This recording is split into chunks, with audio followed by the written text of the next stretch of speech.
Bismillahirrahmanirrahim.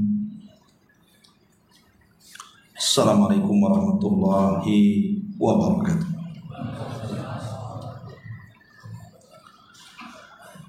Alhamdulillah wassalatu wassalamu ala Rasulillah wa ala alihi wa sahbihi wa mawalah wa la hawla wa la quwwata illa billahi wa ba'd.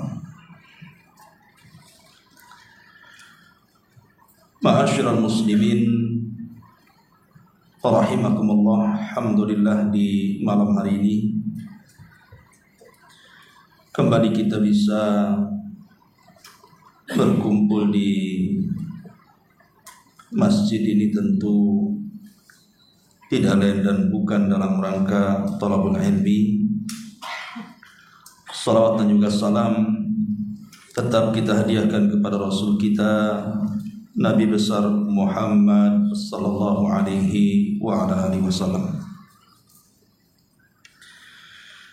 Kita lanjutkan kembali kajian kita, masih membahas suratul Mulk dan kita masuk pada ayat ke-15 dan seterusnya. A'udzubillahi minasyaitonir rajim. Bismillahirrahmanirrahim. Huwallazi ja'ala lakumul arda dhalulan famshu fi manakibiha wa kulu min rizqihi wa ilaihin nusyur. Dialah yang telah menjadikan bumi ini zalulan, mudah bagi kalian. Famshu fi manakibiha, maka berjalanlah di segala penjurunya. Wa kulu mir rizqihi, dan makanlah dari sebagian dari rizkinya. Wa ilaihin nusyur, dan hanya kepadanya lah kalian kembali setelah dibangkitkan Allah subhanahu wa ta'ala. Ayat ini menjelaskan kepada kita tentang beberapa kekuasaan Allah dan keagungannya, di mana Allah subhanahu wa ta'ala telah menjadikan bumi yang kita pijak ini menjadi mudah untuk dilewati.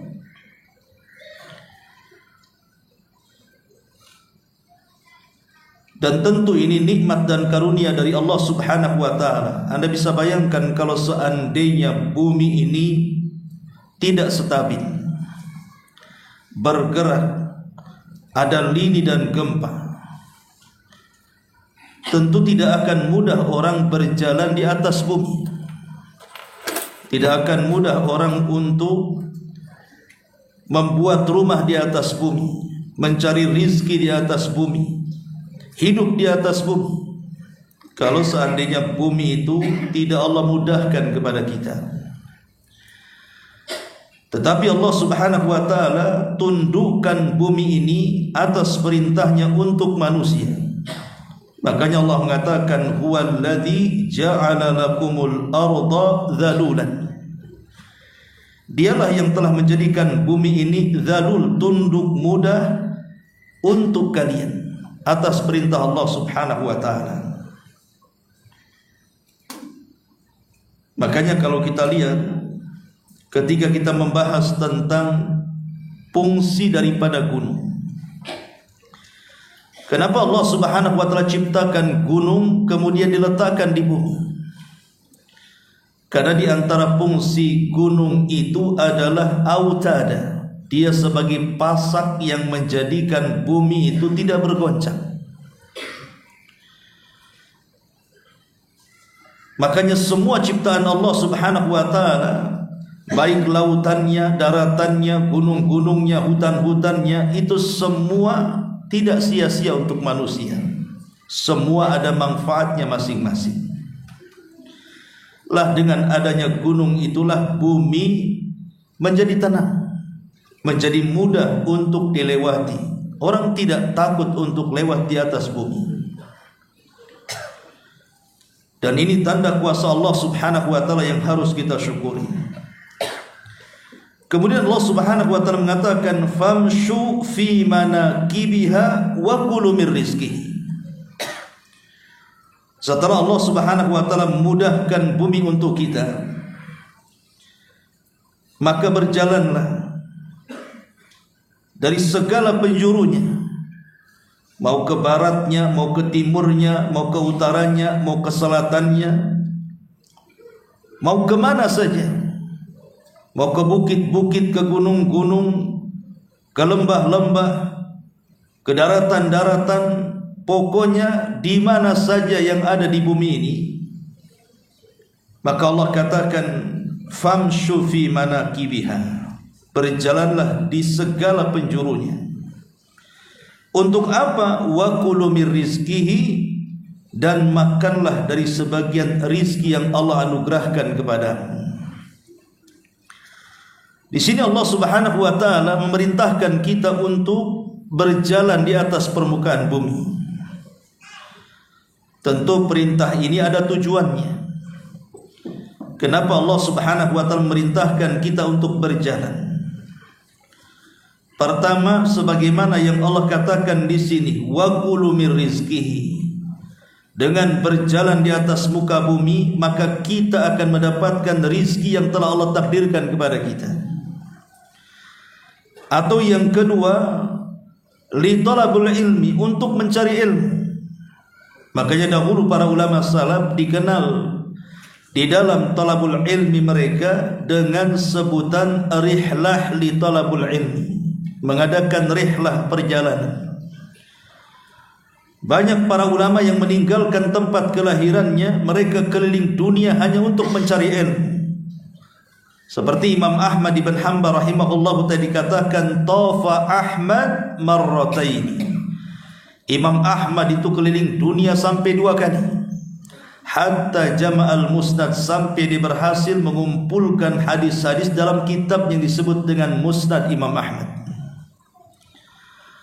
Atau yang ketiga, maksudnya famshu fi manakibiha, maksudnya adalah litafakkur, agar kita berfikir. Sebagaimana Allah mengatakan fasiru fil ardi fangduru kaifa kana akibatul mukadzibin. Berjalanlah di permukaan bumi, ambil ibrah dan pelajaran. Bagaimana dahulu ada orang-orang yang di bumi ini yang diazab karena mendustakan para rasulnya, di mana di sebagian belahan bumi yang lainnya ada yang disuburkan dan diberikan nikmat yang luas karena imannya kepada Allah Azza wa Jalla. Jadikan bumi ini sebagai tafakkur supaya kita lebih yakin bahwa di sana ada Allah yang telah menciptakannya. Dan bumi yang begitu luas dengan berbagai macam makhluknya tidak mungkin sudfah ada begitu saja. Pasti ada yang menciptakannya. Makanya kita disuruh untuk mengelilingi bumi, melihat bagaimana lautannya, bagaimana hutannya, bagaimana gunungnya, bagaimana pemandangannya. Itu semua demi meyakinkan kepada kita akan kuasa Allah Subhanahu wa taala. Ma'asyiral muslimin rahimakumullah. Tetapi ayat ini Allah Subhanahu wa taala khususkan, maksudnya kita disuruh untuk berjalan dari segala penjuru bumi itu, maksudnya untuk mencari rizki. Karena manusia itu tidak mungkin lepas daripada rizki. Kita ini perlu makan, kita ini perlu minum, kita ini perlu pakaian, kita ini perlu tempat tinggal, dan begitu seterusnya. maka carilah di permukaan bumi ini. Jadi ayat ini bicara tentang rizki manusia yang Allah anugerahkan kepada kita. Ma'asyiral muslimin yang dimuliakan Allah Azza wa Jalla, bicara soal rizki. Ayat ini semakna dengan ayat dalam surah Al-Jum'ah ayat 10, di mana Allah Subhanahu wa taala mengatakan, fa idza qudiyatis salatu fantashiru fil ardi wabtaghu min fadlillahi wadhkurullaha katsiran la'allakum tuflihun. Apabila telah selesai melaksanakan salat, fantashiru fil ardi, maka silakan kalian menyebar di permukaan bumi. Wabtaghu min fadli, carilah dari karunia-karunia Allah, maksudnya carilah dari rizki-rizki Allah.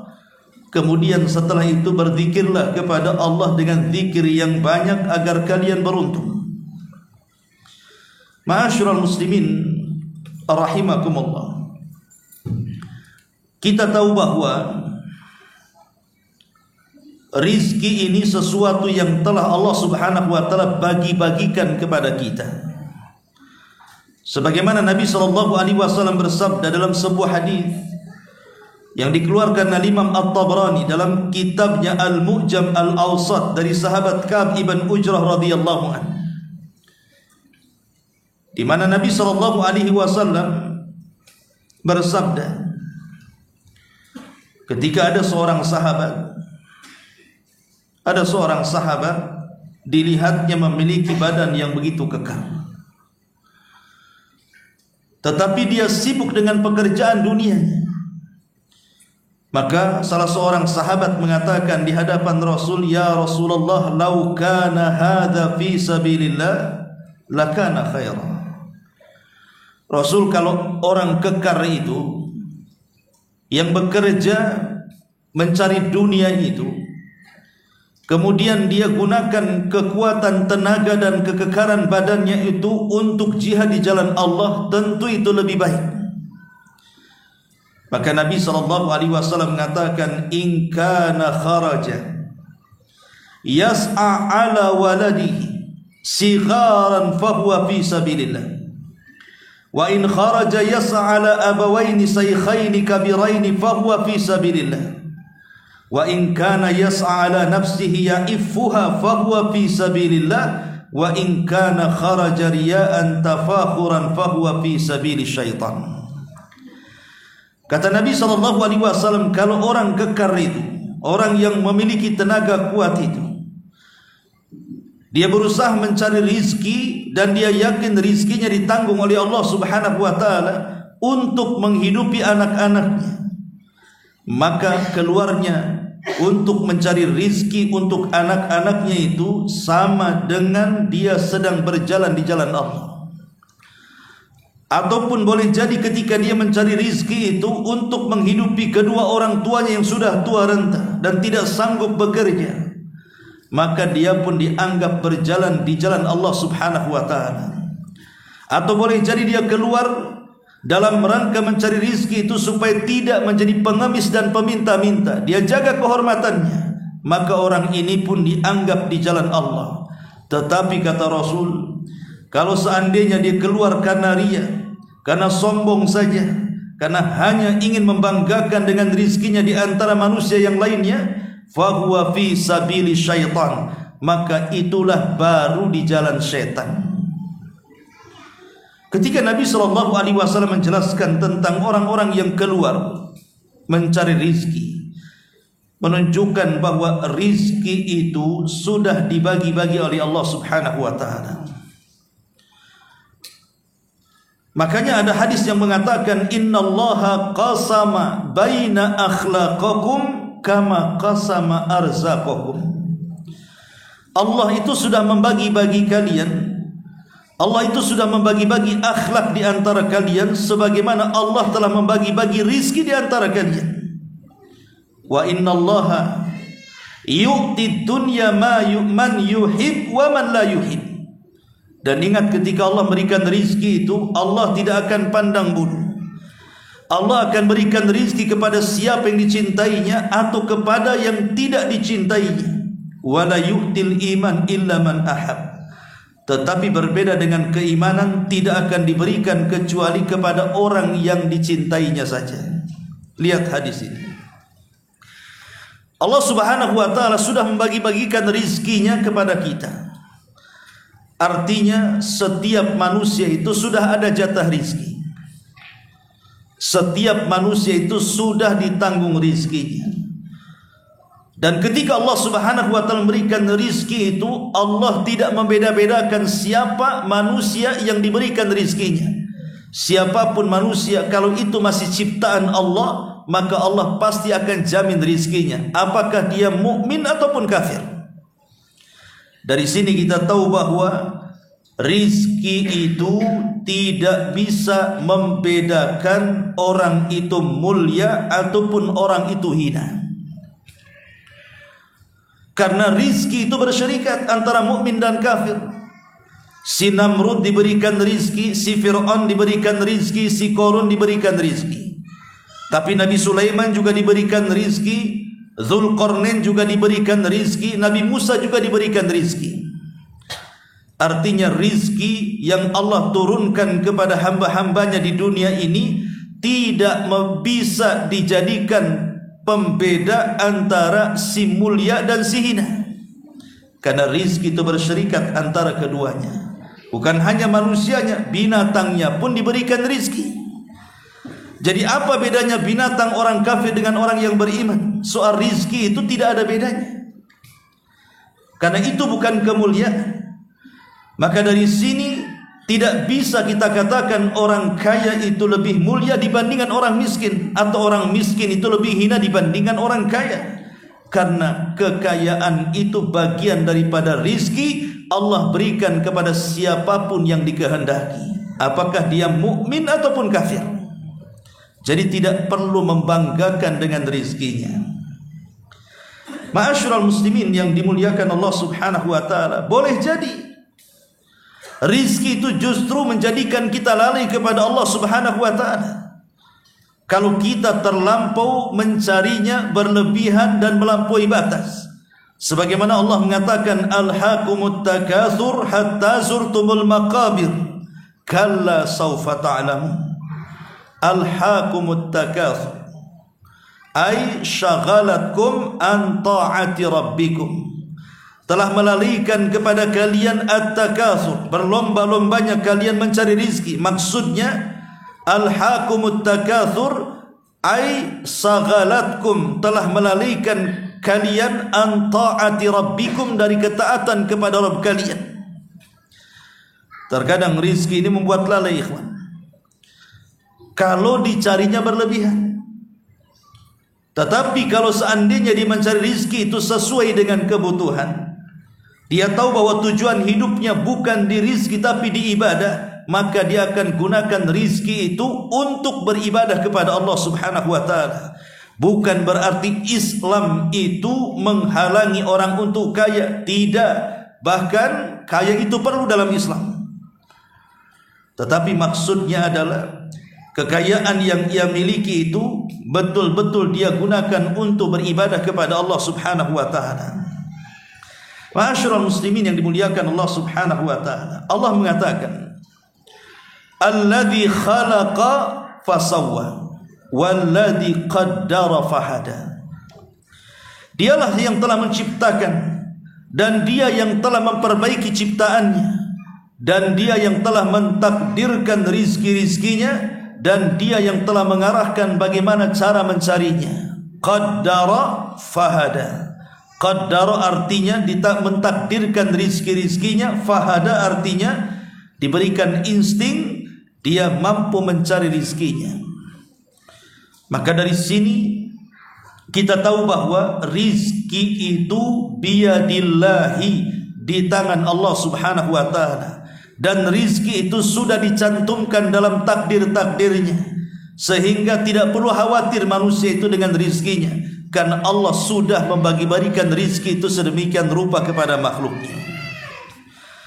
Ma'asyiral muslimin yang dimuliakan Allah Subhanahu wa ta'ala, Kita tahu bahwa manusia itu diberikan dua pintu oleh Allah Subhanahu wa taala. Pertama pintu rizki dan yang kedua pintu ajal. Di mana dua pintu ini tidak mungkin tertutup bersamaan atau tidak mungkin terbuka bersamaan. Selama pintu ajal tertutup, maka pintu rizki terbuka.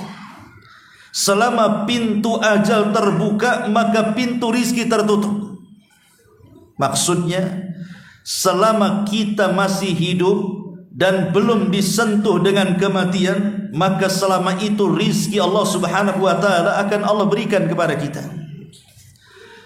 Tapi kalau seandainya ajal itu menjemput kita, maka terputuslah rizki kita di dunia.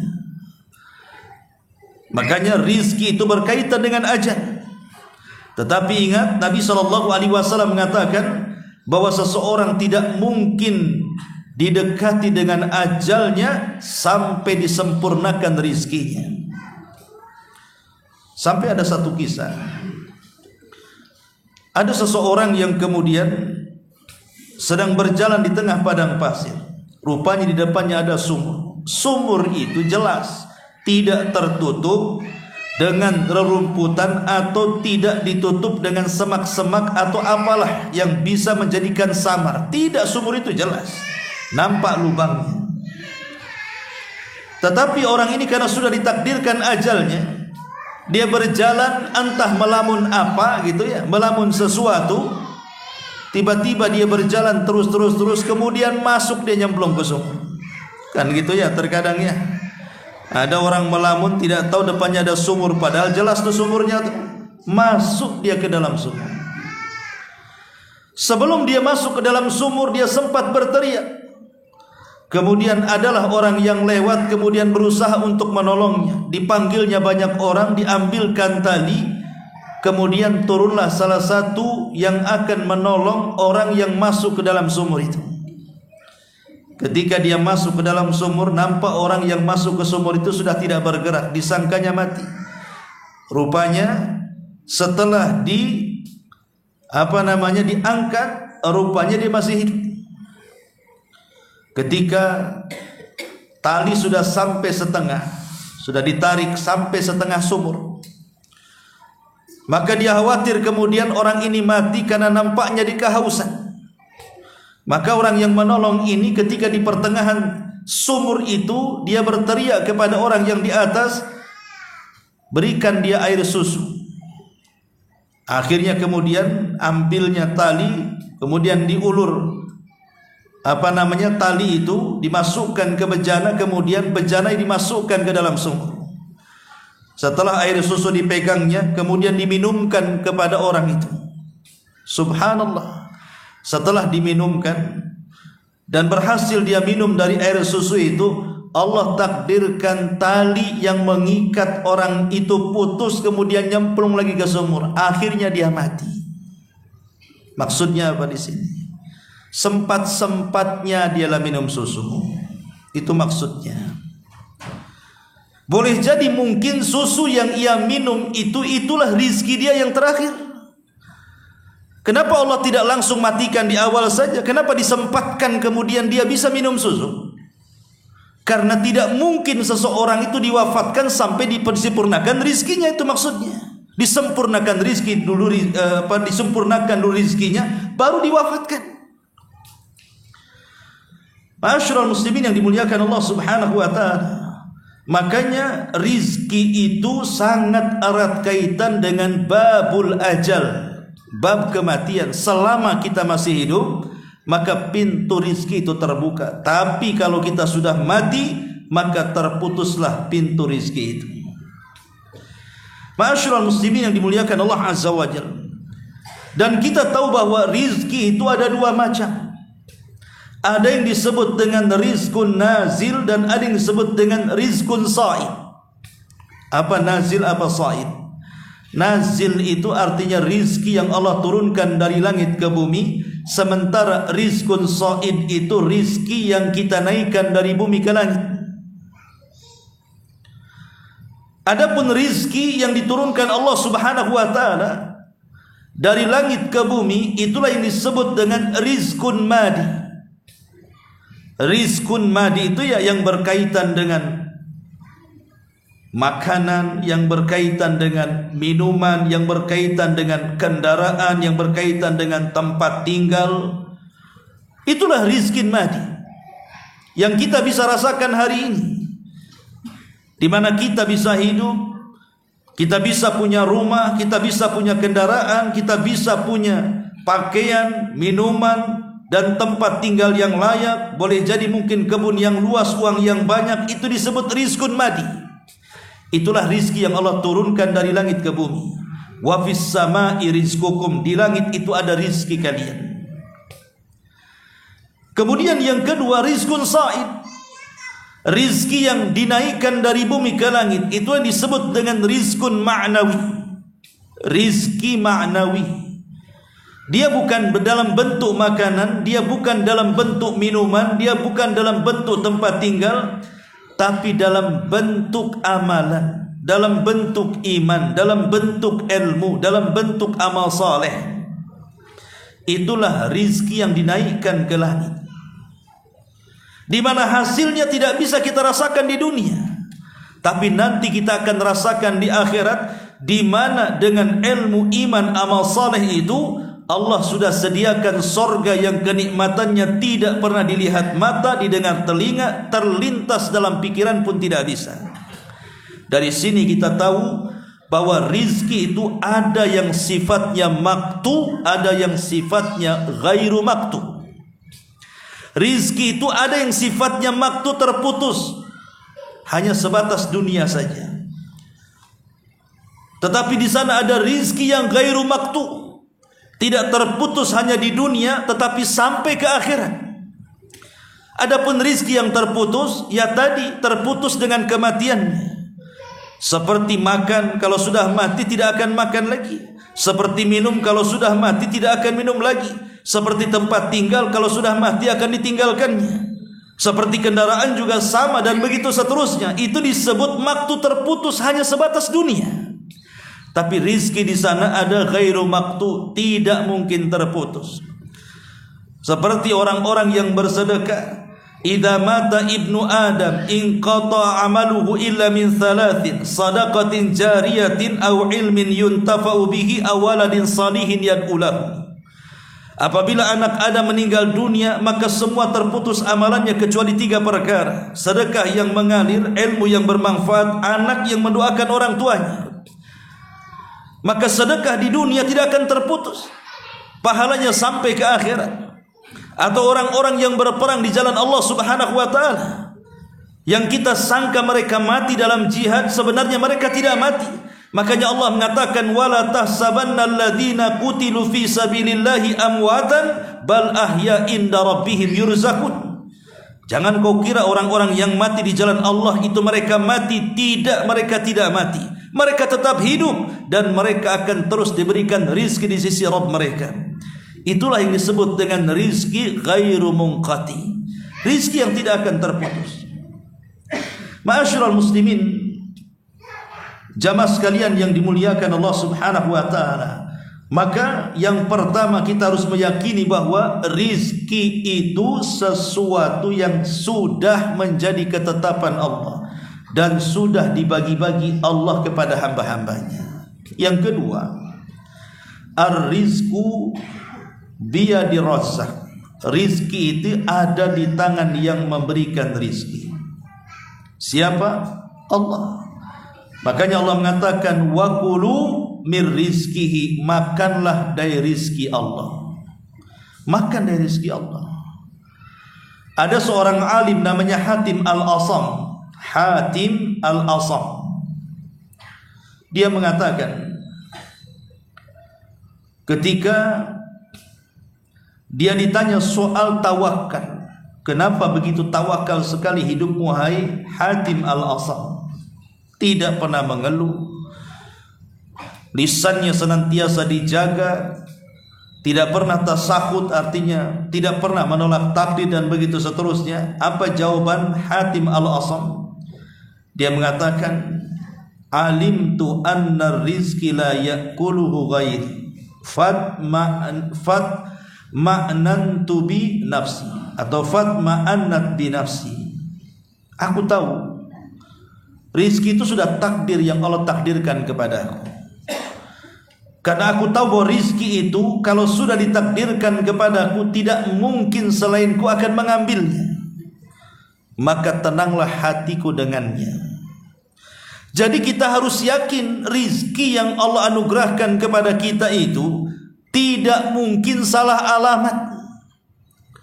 Tidak mungkin malaikat yang menghantar rizki kepada kita ini mendapatkan alamat palsu. Pasti tepat alamatnya.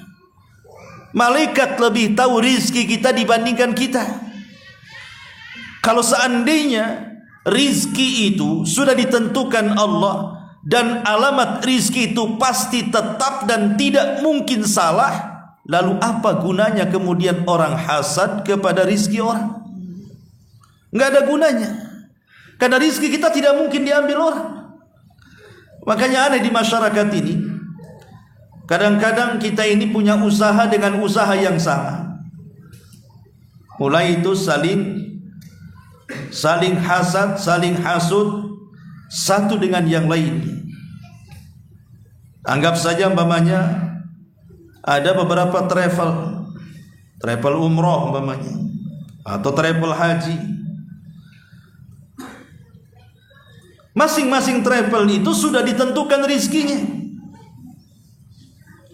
Lalu apa kalau sudah ditentukan rizkinya harus hasad kepada travel yang lainnya, sehingga memfitnah dan begitu seterusnya? Nggak ada gunanya. Sehebat apapun kita membuat makar untuk menghentikan rizki manusia, Rasul yang mengatakan, wa in istama'u ala an yadurruka bi syai'in la yadurruka illa bi syai'in qad katabahu Allahu lah. Kalau satu dunia berkumpul untuk mencegah rizki Allah kepadamu dengan cara hendak menimpakan madarat kepadamu, itu tidak mungkin terjadi kalau tidak dicatat di Lauhil Mahfuz. Tidak mungkin terjadi kalau tidak dicatat di Lauhil Mahfuz. Karena rizki manusia itu sudah ditentukan. Di pasar sama-sama jual bawang, yang sebelah jual bawang, sebelahnya juga jual bawang. Akhirnya saling menjatuhkan satu dengan yang lainnya. Itu tidak ada guna, karena rizki Allah itu tidak mungkin salah alamat. Dan rizki Allah itu sudah ditentukan sebelum kita diciptakan 500 tahun. Rizki sudah ditentukan di Lauhil Mahfuz. Bahkan dalam janin saja didaur ulang lagi rizkinya. Ketika malaikat ruh datang kepada kita meniupkan ruhnya, maka Allah memerintahkan untuk mencatat rizkinya. Sehingga ketika jebrol saja dia ke permukaan bumi, sudah ada catatan rizkinya.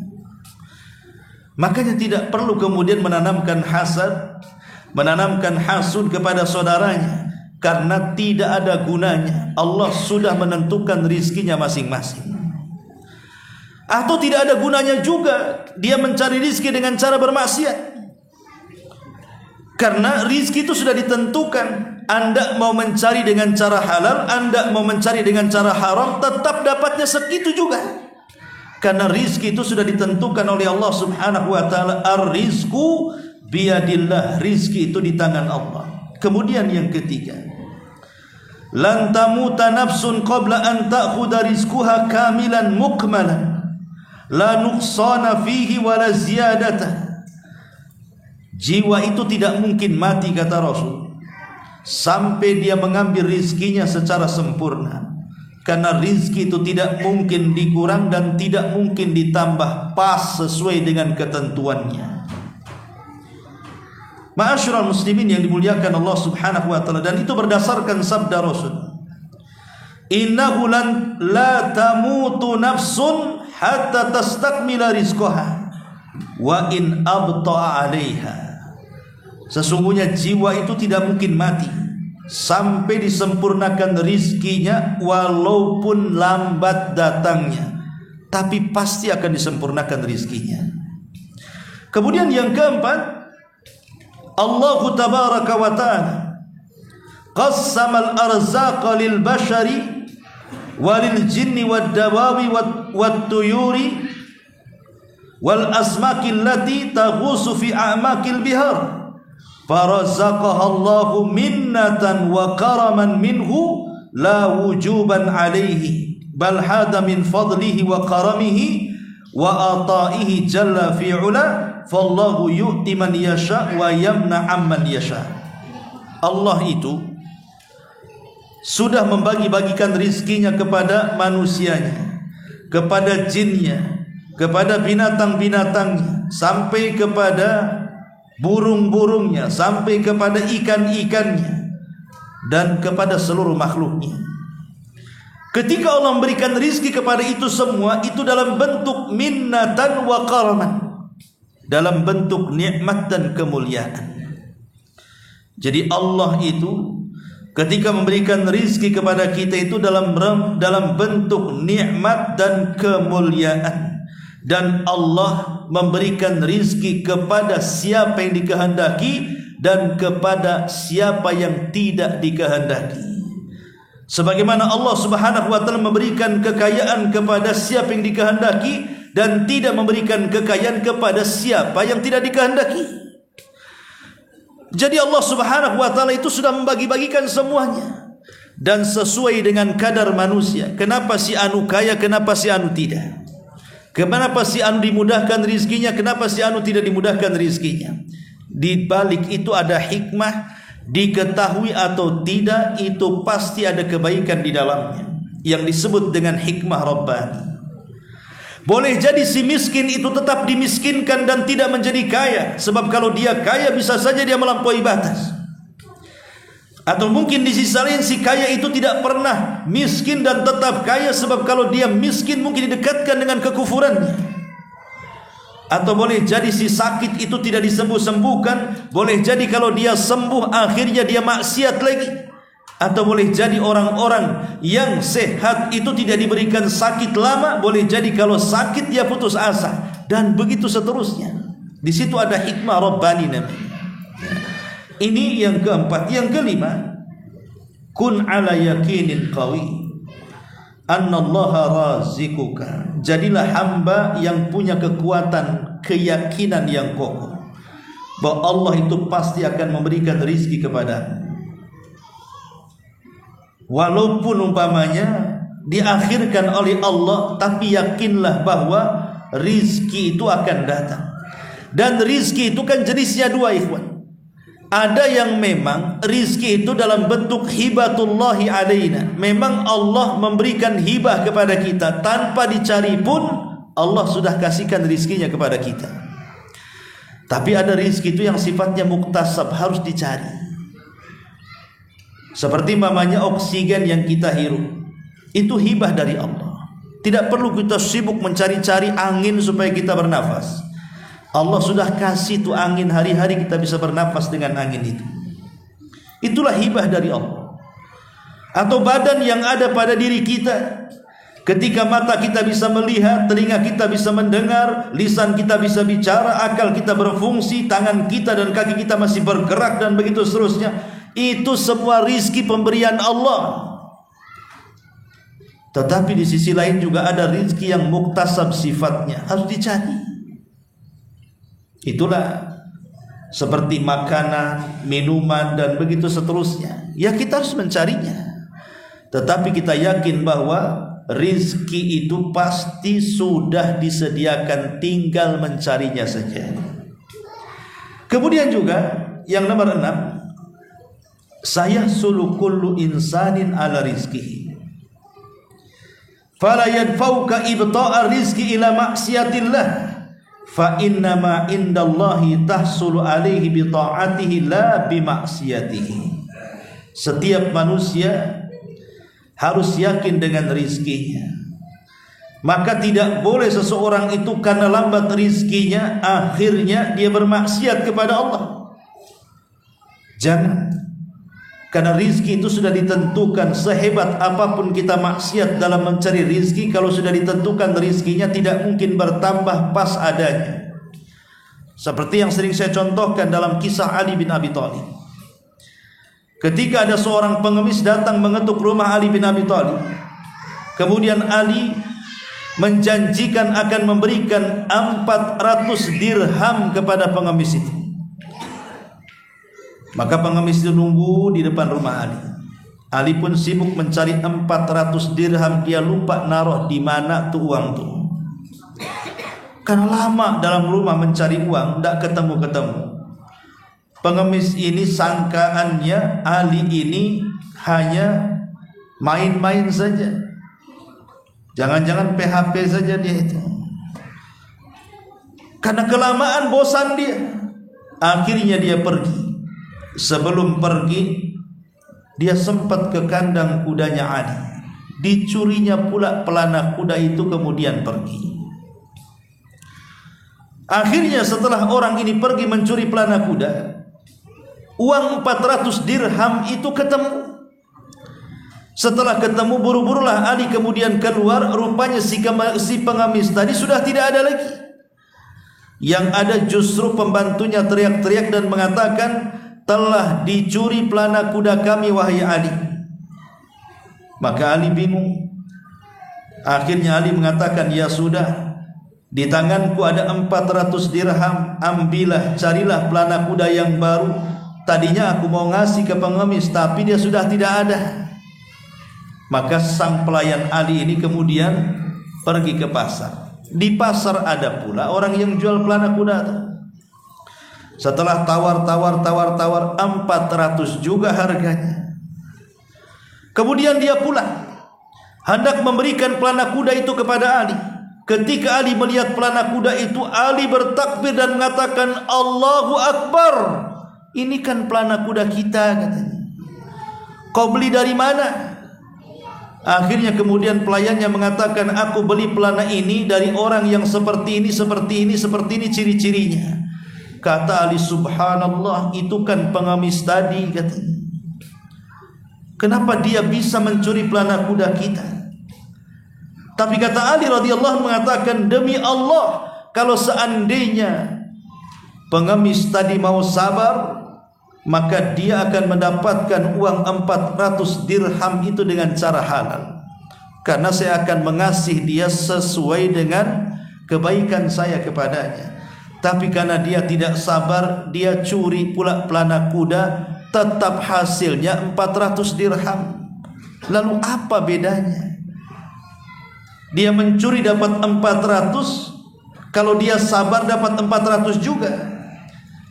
Makanya Ali mengatakan kalau dia sabar, dia akan mendapatkannya dengan cara halal. Tidak sabar, akhirnya dia mendapatkannya dengan cara haram. Ya. Jadi sabar sajalah, karena rizki itu sudah ditetapkan. Ini yang keenam. Kemudian yang ketujuh, indama yata'allaqu qalbul muslim bi khaliqihi. Ketika hati seorang muslim itu terpaut dengan sang penciptanya. Kemudian wa yudriku annahu razikuhu, dan dia tahu bahwa Allah lah yang memberikan rizki kepadanya. Yartah fikrahu wa tahda nafsuhu. Yartah fikruhu wa tahda nafsuhu. Maka pikirannya akan tenang dan jiwanya juga akan senang. Fala yandur bihasadin ila ghairihi wa yasbir ala aqdarillahi azza wajal.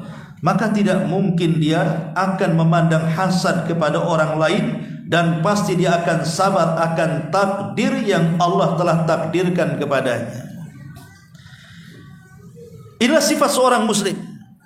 Jadi kalau kita sudah tahu bahwa rizki itu di tangan Allah, bahwa Allah sudah membagi-bagikan rizkinya dengan sangat adilnya kepada kita, maka kalau kita yakin, keyakinan ini akan membawa ketenangan, maka jiwa kita akan tenang, pikiran kita juga tidak akan melayang, pasti akan tenang. Kita tidak mungkin hasad dengan orang lain. Kenapa? Karena rizki kita berbeda dengan orang itu. Dan kita akan sabar dengan takdir yang Allah berikan kepada kita. Tapi nyatanya kan tidak seperti itu. Banyak orang yang tidak yakin dengan rizkinya, akhirnya hasad kepada yang lainnya kan? Kenapa orang itu hasad? Karena nggak yakin dengan rizkinya, makanya dia hasad kepada orang lain, tidak punya kepercayaan kepada dirinya. Ma'asyiral muslimin rahimakumullah. Kemudian juga yang nomor 8, innal ladzi hamalal hasid ila hasadihi ghafalathu an mabda'in annar arzaq biyadillah. Yang 8, kenapa orang hasad sampai hasad? Karena dia terlalaikan mulanya, dia tidak meyakini bahwa rizki itu di tangan Allah. Allah yang memberikan kepada siapa yang dikehendaki, Allah yang mencegah dari siapa yang dikehendaki. Kalau Allah buat semua kaya bisa, tetapi kalau semua kaya, roda kehidupan manusia tidak berjalan. Tidak ada orang mau kerja, ngapain kerja, saya sudah kaya. Akhirnya semua jadi pensiun bekerja. Siapa yang mau kerja kalau semua kaya? Dan siapa pula yang diam di rumah kalau semua miskin? Tidak ada orang yang bisa memberikan gaji kepadanya, semua miskin. Gak akan berputar juga kehidupan manusia itu. Maka dibuatlah ada yang kaya, ada yang miskin untuk saling memanfaatkan satu dengan yang lainnya. Maka hiduplah kehidupan manusia dengan rizki yang Allah telah bagi-bagi itu. Makanya di sini, kenapa orang bisa hasad kepada saudaranya? Maka permulaan orang hasad itu karena tidak yakin bahwa rizki itu di tangan Allah itu saja sebenarnya. Dia tidak yakin bahwa rizki dia itu sudah ditentukan. Makanya hasad kepada kawannya. Kemudian yang ke-9, in abta alaikum rizqukum fala taktaru wala tayasu wa'lamu annahu atikum la mahala. Kalau seandainya Allah takdirkan lambat rizkinya kepada kalian, jangan putus asa.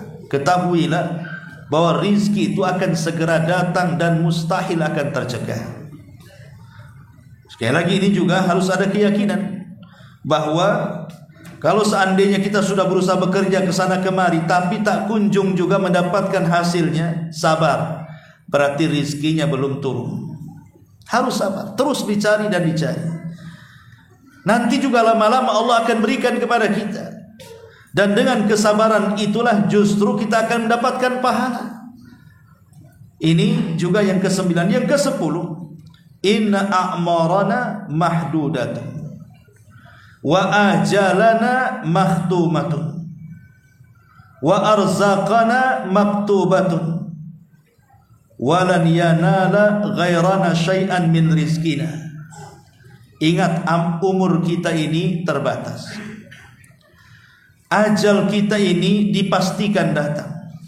Rizki kita sudah dicatat oleh Allah Azza wa Jal, pasti akan sampai. Dan tidak mungkin rizki kita akan diambil oleh selain kita. Fakullun yamutu binqidai ajalihi ba'da an yakuna qad istakmala rizquhu alladhi kutiba lahu. Dan tidak mungkin orang itu diwafatkan ajalnya sampai sempurna rizki yang telah dicatatkan kepadanya. Kalau kita yakini 3 perkara ini, ikhwan, maka pasti kita akan tenang menghadapi rizki. Pertama, umur kita terbatas. Paling lama 60 sampai 70 tahun saja orang hidup itu, kalaupun lebih sedikit. Yang kedua, ajal kita pasti. Manusia itu pasti mati, tidak mungkin hidup terus. Kemudian yang ketiga, rizki kita sudah dicatat. Kalau ajal kita sudah ditentukan, kemudian juga umur kita sudah ditentukan, kemudian rizki kita sudah ditentukan, dan kita yakin bahwa rizki kita tidak mungkin salah alamat, maka timbullah ketenangan di sini. Tidak perlu sibuk lagi kita ini melihat rizki orang lain. Kemudian yang ke-11, Ar-Razzaqu subhanahu wa ta'ala yatawalla taqsimal arzaq. Jadi Allah itu dialah yang punya kuasa membagi-bagikan rizki kita. Faqad kataba arzaqal ibad fis sama. Karena Allah sudah mencatat rizki-rizki hambanya itu di langit. Fahiya wa'dullah Dan itulah janji Allah Subhanahu wa taala, wallahu la yukhliful mi'ad, dan Allah tidak mungkin mengingkari janjinya. Maksudnya begini, Allah mengatakan wa fis sama'i rizqukum wa ma tu'adun. Di langit itu ada rizki kalian dan apa yang Allah janjikan kepada kalian. Artinya tidak perlu takut bahwa kita ini tidak akan mendapatkan rizki. Kenapa? Karena Allah lah yang telah membagi-bagikan rizki itu. Makanya di sini dikatakan yatawalla taqsimal arzaq, dialah yang berkuasa untuk membagi-bagikan rizkinya. Dan dia yang telah mencatat rizki-rizki hambanya di langit. Dan itulah janji yang Allah janjikan kepada kita. Kemudian yang nomor 12, annama indallahi min rizkin halalin la yutlab illa bi ta'atillah. Bahwa di sisi Allah itu rizki yang halal tidak mungkin dicari kecuali dengan ketaatan kepada Allah. Fahadal ladzi yaqbalu ar-rashwa aw ya'kul ar-riba aw yadlimin nas fi mustahaqqatiha innama yatlubul kasba bi maksiatillahi azza wa jal fahadha rizqun ghairu masruh. Maka kita lihat orang yang menyogok atau yang disogok atau memakan riba atau zalim kepada manusia, hanya saja dia mencari rizki dengan kemaksiatan kepada Allah, maka rizki yang seperti ini adalah rizki yang tidak disyariatkan dan semua akan dipertanggungjawabkan di hadapan Allah Subhanahu wa taala. Makanya lihat ayat yang kita sedang bahas di sini. Allah Subhanahu wa taala mengatakan di sini di ujung ayat wa ilaihin nusyur. Setelah Allah mengatakan famshu fi manakibiha wa kulu mir rizqi wa ilaihin nusyur. Kalimat wa ilaihin nusyur, kita diingatkan bahwa kita akan dibangkitkan. Maka hati-hati cara mencari rizki, karena manfaat dibangkitkan itu adalah untuk mempertanggungjawabkan tentang rizki yang kita cari. Makanya kenapa Nabi SAW mengatakan bahwa kaki anak Adam ini tidak akan bergeser di titian sampai ditanya 4 perkara kan. Salah satu yang ditanyakan oleh Allah kepada kita adalah tentang harta. Dari mana kau dapat, kemana kau belanjakan. Dari mana kau dapat, kemana kau belanjakan. Karena manusia dalam mencari rezeki itu terbagi menjadi 4 kelompok kan? Pertama, ada orang yang mencari rezeki dengan cara yang halal tapi dibelanjakan ke yang haram. Contoh, dia bekerja banting tulang dari pagi sampai kemudian sore hari, betul-betul halal. Dia bekerja di PT ini dan itu.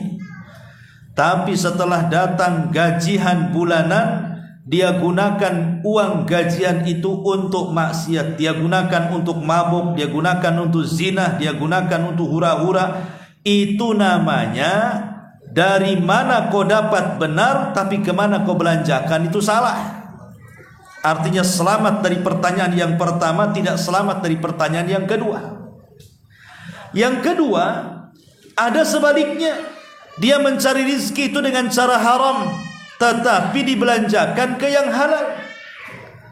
Umpamanya, dia ingin memberikan makan anak istrinya, tapi tidak bekerja dengan cara yang baik. Malah dia kemudian nyopet, kemudian dia nyuri, kemudian dia rampok, kemudian dia korupsi, dan begitu seterusnya. Caranya haram, tapi dibelanjakan ke yang baik. Dibelikan susu untuk anaknya, dibelikan makan untuk istrinya. Terkadang dia infakkan pula untuk pembangunan masjid, pesantren, dan lain sebagainya. Maka ini pun salah, karena Allah itu jamil, Allah itu indah, tidak mungkin menerima kecuali yang indah-indah. Walaupun niatnya baik untuk pembangunan masjid, tetap Allah tidak akan terima. Kenapa? Karena Allah itu baik, tidak menerima kecuali yang baik-baik kan begitu. Makanya yang kedua pun dia selamat dari yang pertama, dia selamat dari yang kedua, tapi tidak selamat dari yang pertama. Selamat kemana kau belanjakan, tidak selamat dari mana kau dapat. Ya. Kemudian yang ketiga, ada orang yang mencari rezeki itu dengan cara haram, kemudian dibelanjakan ke yang haram. Ini kuadrat dosanya. Dia cari rezeki dengan judol, Judi online dapat dia ratusan juta. Sudah dapat rupanya untuk mabuk. Itu namanya kuadrat. Dia carinya dari judi, dibelanjakan untuk mabuk. Itu namanya kuadrat namanya. Sudah dua-duanya kena tuh. Dari mana kau dapat kena, kemana kau belanjakan kena lagi. Ini dosa. Lalu yang seperti apa yang benarlah yang terakhir? Dia berusaha mencari harta dengan cara yang halal. Berarti betul tuh dengan pertanyaan yang pertama, dari mana kau dapat? Dari yang halal. Kemana kau belanjakan? Ke yang halal lagi. Itulah yang kita mau. Ketika kita mencari rizki itu betul-betul kita mencari dengan cara yang halal dan dibelanjakan ke yang halal, supaya kita selamat dari pertanyaan min aina iktasabahu wa fima anfaqahu. Dari mana kau dapat, kemana kau belanjakan? Maka kita akan selamat. Sehingga Allah tutup ayatnya dengan wa ilaihin nusyur, dan kepada Allah lah akan dibangkitkan. Sehingga rizki yang kita cari di dunia itu dapat dipertanggungjawabkan di hadapan Allah Subhanahu wa ta'ala. Wallahu a'lam bishawab. Ini diantara tafsir singkat dari surah Al-Mulk ayat 15. Mudah-mudahan ada manfaatnya. Subhanaka wa bihamdika asyhadu an la ilaha illa anta astaghfiruka wa atubu ilaik. Allahu ta'ala alam. Assalamualaikum warahmatullahi wabarakatuh.